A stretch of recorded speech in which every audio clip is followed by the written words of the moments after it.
పిఠాపురంలో పవన్ కళ్యాణ్ గారి కోసం ప్రచారం చేయడానికి ఈరోజు పిఠాపురం రావడం జరిగిందండి. ఆల్రెడీ ఇక్కడ నాగబాబు గారు ఆల్రెడీ విస్తృతంగా ప్రచారం చేస్తున్నారు. ఆయనతో పాటు మేము కూడా ఈరోజు ఇక్కడ ప్రచారం చేయడం జరుగుతుంది. ఆల్మోస్ట్ మనం ఏ ఇంటికి వెళ్ళినా వాళ్ళు మనం అడగకుండానే వాళ్ళు పవన్ కళ్యాణ్ గారికి ఓటని చెప్పేస్తున్నారు అనమాట. అంత ఇదిగా ఇక్కడ జనాలు ఉన్నారు. ఖచ్చితంగా పిఠాపురంలో పవన్ కళ్యాణ్ గారికి 1,00,000కి పైగా మెజారిటీ వస్తుంది. అందులో ఏ డౌటు లేదు. అది June 4th ఆ రిజల్ట్ అందరూ చూడబోతున్నారు. ఆల్మోస్ట్ మేము ఈ మంత్ అయితే షూటింగ్స్ ఏం చేయట్లేదండి. మిగతా షూటింగ్స్ అన్ని ముందే కంప్లీట్ చేసేసాను. ఈ మంత్ ఓన్లీ పవన్ కళ్యాణ్ గారికి సపోర్ట్ గా ప్రచారం చేయటం, అలాగే ఆయన నిలబెట్టినటువంటి ఆ 21 మంది వాళ్ళ దగ్గరికి కూడా వెళ్ళి ఆ నియోజకవర్గాల్లో వాళ్ళకి సపోర్ట్ గా ప్రచారం చేయటం, ఇదే ఈ మంత్ అంతా. వన్స్ ఎలక్షన్ అయిపోయిన తర్వాతే మా షూటింగ్ కూడా అండి. అంతే. పవన్ కళ్యాణ్ గారు ఇక్కడ సొంత విలేజ్ తీసుకుని ఉన్నారు. అవును, ఉగాది రోజే సొంత ఇంటిని కూడా ఇక్కడ గృహప్రవేశం చేయడం జరిగిందనమాట. కాబట్టి ఇంకా ఆల్మోస్ట్ అంటే బేసిక్ గా ఇంకా ఎక్కడి నుంచో నిధులు వస్తాయని అలాంటి ఏదో నిధులు లేట్ అయితే కూడా ఇక్కడ ఆలోచించాల్సిన అవసరం లేదు. ఎందుకంటే పవన్ కళ్యాణ్ గారు తన సొంత డబ్బుతో కూడా అభివృద్ధి చేయగల సమర్థుడు అనమాట. అలాంటి వ్యక్తిని గెలిపించుకుంటే పిఠాపురం నియోజకవర్గం గురించి ప్రపంచంలోని తెలుగు వాళ్ళంతా మాట్లాడుకుంటారు, దీని అభివృద్ధి గురించి. కాబట్టి ఇప్పుడు మన తెలంగాణలో హైదరాబాద్ చూడడానికి ఎలాగైతే ఎక్కడెక్కడి నుంచో వస్తున్నారో, అలాగే పవన్ కళ్యాణ్ గారు గెలిస్తే పిఠాపురం చూడడానికి కూడా ఎక్కడెక్కడి నుంచో జనాలు అలాగే వస్తారు. అంత ఇదిగా సినీ పరిశ్రమ నుంచి ఎవరైనా ప్రచారంలో పాల్గొనే అవకాశాలు ఉన్నాయా సార్? కంపల్సరీ అండి. పవన్ కళ్యాణ్ గారికి సపోర్ట్ గా ప్రచారం చేయడానికి చాలా మంది రెడీగా ఉన్నారు.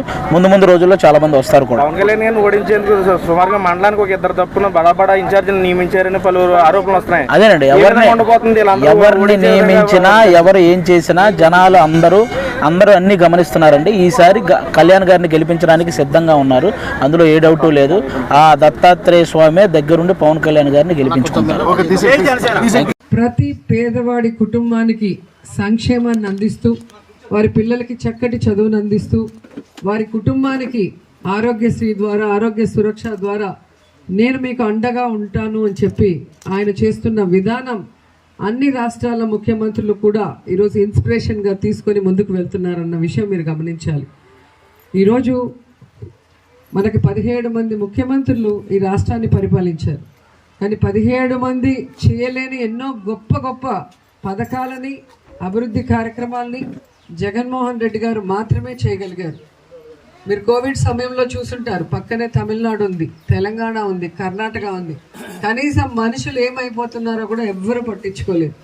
ఎవరికి టెస్టింగ్లు చేయలేదు ఫ్రీ ఆఫ్ కాస్ట్, ఎవరికి వ్యాక్సినేషన్ లేదు, ఎవరికి కోవిడ్ సెంటర్ లేదు. ఒక ఏపీలోనే కోవిడ్ సెంటర్లు పెట్టి ఏ విధంగా టెస్టింగ్లు ఇంటింటికి వచ్చి చేశారు. మీకు వాలంటీర్స్తో పాటు ఏఎన్ఎంలు, ఆశా వర్కర్లు వచ్చి ఇంటింటికి మీకు చేసి వచ్చిన వాళ్ళని కోవిడ్ సెంటర్లో పెట్టి వారికి పౌష్టికమైన ఆహారాన్ని, మెడిసిన్స్ ఇవ్వటమే కాకుండా ఆ తర్వాత అందరికీ కూడా వ్యాక్సినేషన్లు ఫ్రీ ఆఫ్ కాస్ట్తో వేసి ఏ విధంగా మనల్ని కాపాడుకున్నారో మీరు అందరూ కూడా గమనించారు.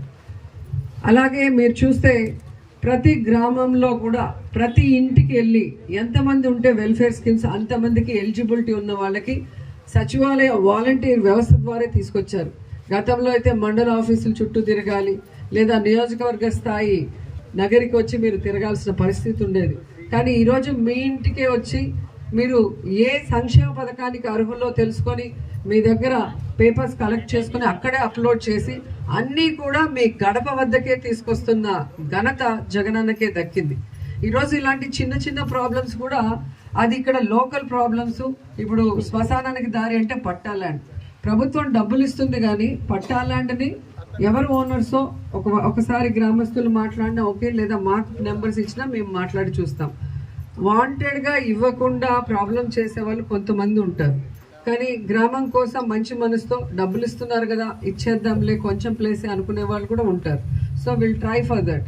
అది కాకుండా ఇప్పుడు ఏదైతే ఆక్యుపై చేసుకొని పంచాయతీ రోడ్డు అంటున్నారో, ఆక్యుపై చేసుకుంటే దాన్ని మనము కలెక్టర్కి చెప్పి, జేసీకి చెప్పి, వాళ్ళని రమ్మని చెప్పి, సర్వేయర్ని చెప్పి మార్కింగ్ చేసి కావాలంటే మనం దారి వేసుకోవచ్చు. దానికైతే ప్రాబ్లమే లేదు. మూడోది వాటర్ అంటున్నారు. సో మనకున్న వాటర్ ఉప్పు నీళ్లు కాబట్టి మనకి తమిళనాడు బార్డర్లో అక్కడున్న ఎమ్మెల్యే గారితో మాట్లాడతాం, చంద్రన్ గారితో. వాళ్ళు ఓకే అంటే ఆ పైప్ లైన్ నుంచి లాక్కుందాం, ఒక పైప్ లైనే వెయిట్ చేస్తాం మేము, ఇంటింటికి ట్యాప్స్ వేసి. లేదు అంటే మీకు బోర్ వేసేదానికి వాళ్ళు పర్మిషన్ ఇచ్చినా కూడా బోర్ వేసి పైప్ లైన్ లాగిస్తాం. లేదు అంటే అప్పుడు కార్బో ప్లాంట్ గురించి ఆలోచిద్దాం. సో మీరు అడిగిన మూడింటికి ప్రాబ్లమ్స్లో 2 సాల్వ్ చేయగలిగింది. ఒకటైతే కొంచెం టఫ్, ట్రై చేస్తాం. ప్రకాష్ని పెట్టుకొని మాట్లాడతాను నేను కూడా, తనకు కూడా తెలియాలి కదా. సో మీకు కూడా తెలుస్తుంది, అర్థం అవుతుంది. కూర్చోబెట్టి వాళ్ళు వచ్చినప్పుడు మాట్లాడిస్తాం. సో ఇంకేమైనా ఉన్నా కూడా ప్రభుత్వం తరఫున అయితే పార్టీలు కులం మతం చూడకుండా ఎలిజిబిలిటీ క్రైటీరియా, పేదవాడు అంటే చేయాలన్న బాధ్యత మేమందరం కూడా జగనన్న మాటని శిరసావిస్తూ పనిచేస్తూ ముందుకు వెళ్తున్నాం. కాబట్టి ఎవరు అనుమానాలు పెట్టుకోని అవసరం లేదు. ఒకవేళ మాకేమన్నా కావాలని ఆపేశారని అలాంటిది ఎక్కడ కూడా ఉండదు. మనకిచ్చే సర్టిఫికెట్స్లో టైం లేట్ అయితే తప్ప ఎవ్రీ 6 months ఉంటుంది. ఆ 6 months టైం వాళ్ళు అడిగితే చెప్తారు. ఏ పథకాలైనా కూడా దానికి ఎలిజిబిలిటీ వచ్చిన వాళ్ళందరినీ కూడా ఆ 6 monthsలో కలెక్ట్ చేస్తారు. కొత్తవి చేసిన తర్వాత 6 months అవ్వగానే వాళ్ళకి ఆటోమేటిక్గా అవన్నీ వచ్చేస్తాయి. ఆసరా కానీ, చేయూత కానీ, లేదా పెన్షన్ కానీ, ఏదైనా కూడా. సో దానివల్ల మీరు ఎవరు కూడా అనుమానం పెట్టుకోని అవసరం లేదు.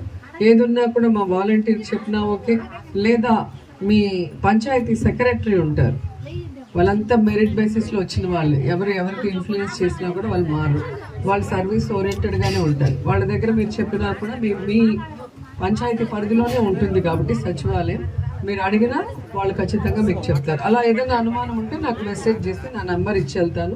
ఎప్పుడు నాకు మెసేజ్ చేసినప్పుడు నేను ఇమీడియట్గా రిప్లై చేసి మీ సమస్యలు దూరం చేయడానికి రెడీగా ఉన్నానని కూడా చెప్తున్నాను. అండ్ ఈరోజు May 13th ఎలక్షన్స్ ఉన్నాయి. సో ఈ 5 years మీరు చూస్తే 30 yearsలో చేయలేని ఎన్నో అభివృద్ధి కార్యక్రమాల్ని, సంక్షేమ కార్యక్రమాల్ని 5 సంవత్సరాల కాలంలో అటు జగన్ గారి ఆశీస్సులతో మేము కూడా నియోజకవర్గంలో చేయటం జరిగింది.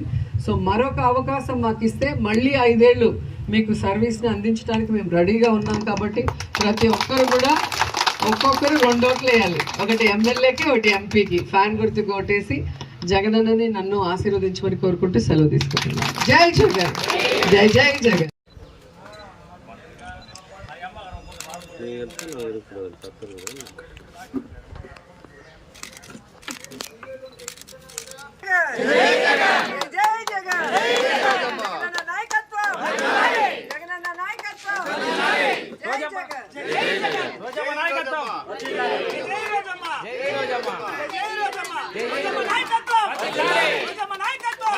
పిఠాపురంలో నా నుంచి అయితే గత 3 రోజుల నుంచి ప్రచారం జరుగుతుంది. నాతో పాటు శశి గారు ఉన్నారు.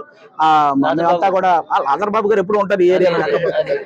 మేమంతా చాలా విస్తృతంగా ప్రచారం చేస్తున్నామండి. ఎక్కడికి వెళ్ళినా కూడా అందరూ చాలా ఉత్సాహంగా, కార్యకర్తలు అందరూ చాలా ఉత్సాహంగా పనిచేస్తున్నారు. మాతో పాటు ఎలాగైతే టీడీపీ శ్రేణులు కానీ, బీజేపీ శ్రేణులు కానీ అందరూ కూడా మాతో కలిసి ఉత్సాహంగా పనిచేస్తున్నారు. ముఖ్యంగా వర్మ గారికి చాలా థ్యాంక్ యూ చెప్పుకోవాలి. వర్మ గారి సపోర్టు చాలా చాలా చాలా బాగుందన్నమాట. ఎందుకంటే ఇక్కడ ఆల్రెడీ వర్మ గారు ఆల్రెడీ ఒక టైంలో గెలిచిన వ్యక్తి, అలాగే ఇక్కడ ఉన్న వాళ్ళందరితో చాలా అనుబంధం ఉన్న వ్యక్తి. ఆయన కూడా పవన్ కళ్యాణ్ గారికి చాలా సపోర్ట్ చేస్తున్నారు. అలాగే బీజేపీకి సంబంధించిన వాళ్ళు కూడా చాలా సపోర్ట్ చేస్తున్నారు. వీళ్ళందరి సపోర్ట్ తో పవన్ కళ్యాణ్ గారు ఇక్కడ భారీ మెజారిటీతో గెలవబోతున్నారండి.